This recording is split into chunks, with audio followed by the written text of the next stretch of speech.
Health cards అని చెప్పి మాకు అంతకుముందు ఉన్నప్పుడు కనీసం కేసీఆర్ గవర్నమెంట్ ఉన్నప్పుడు ఆరోగ్యశ్రీ ట్రస్ట్ ద్వారా కానీ జరిగినప్పుడు రాజశేఖర రెడ్డి గారు గవర్నమెంట్ ఉన్నప్పుడు మా క్రానిక్ పెన్షన్స్ కానీ మన ఎవరికి క్రానిక్ ఎంప్లాయీస్ ఏదైనా కానీ ఎవరికి కూడా ఇబ్బంది ఇబ్బంది అనేది లేదు. లేకుండా ఉంది. ఆ తర్వాత సరే అవి లైన్లో పడతాయి కదా అనుకుంటే ఇంకా కోత పెరిగింది. ఇప్పుడు మ్యాక్సిమం 2 లక్షలు అనేది ఉమ్. మాకు ఇవ్వాల్సింది ఉంది. అసలు ఇప్పుడు ఇప్పుడు 75,000 కూడా బిల్లులు రావడం కూడా లేదు. ఇవ్వట్లేదు కదా. ఇవ్వట్లేదు. 75,000 వస్తున్నాయి అన్నమాట. మరి క్రానిక్ క్యాన్సర్ వాళ్ళ ఉంటాం, హార్ట్ పేషెంట్లో ఉంటాం. మరి మాకు 6-7 లక్షలు బిల్ అవుతున్నప్పుడు కనీసం 2 లక్షలు కూడా రాకుండా కనీసం కేసీఆర్ గవర్నమెంట్ ఉన్నప్పుడు 2 లక్షలు వచ్చింది. ఇప్పుడు ఆ 2 లక్షలు కూడా పోయి ఇప్పుడు 75,000 వచ్చే పరిస్థితి వచ్చింది.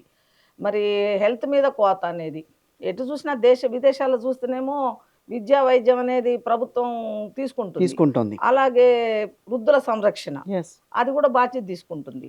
మరి మేము 30-40 సంవత్సరాలు ప్రభుత్వానికి ఈరోజు ప్రభుత్వ సంపద పెరిగింది అన్నా, ప్రభుత్వ పథకాలు ప్రజలకి చేరాలి అన్నా కూడా మేము జీవితం అంతా ఇప్పుడు దేవిప్రసాద్ గారు చెప్పినట్టు అసలు ఈ ఇంటిని మర్చిపోతాం, సొంత ఆరోగ్యాన్ని కూడా మర్చిపోయి రాత్రింబవళ్ళు సేవలు చేసిన వాళ్ళని ఈరోజు ప్రభుత్వం మరి గుర్తుపెట్టుకోకుండా వీరిదే బరువు అనడం, మీడియాలలో కూడా వీరికి ఇచ్చేవే బరువు, జీతాలే బరువు అన్నట్టుగా ప్రొజెక్ట్ చేయటం.